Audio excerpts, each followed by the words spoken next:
आज आपल्या समवेत राज्याचे लाडके उपमुख्यमंत्री आदरणीय एकनाथजी शिंदे साहेब या ठिकाणी आलेले आहेत।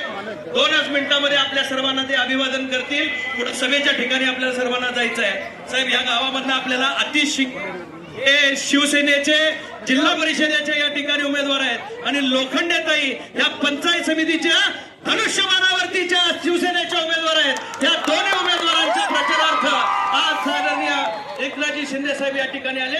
मी साहेबांना विनंती करतो की आपण 2च मिनिटं या ठिकाणी या सगळ्यांना संबोधित करावं। छत्रपती महाराज की जय।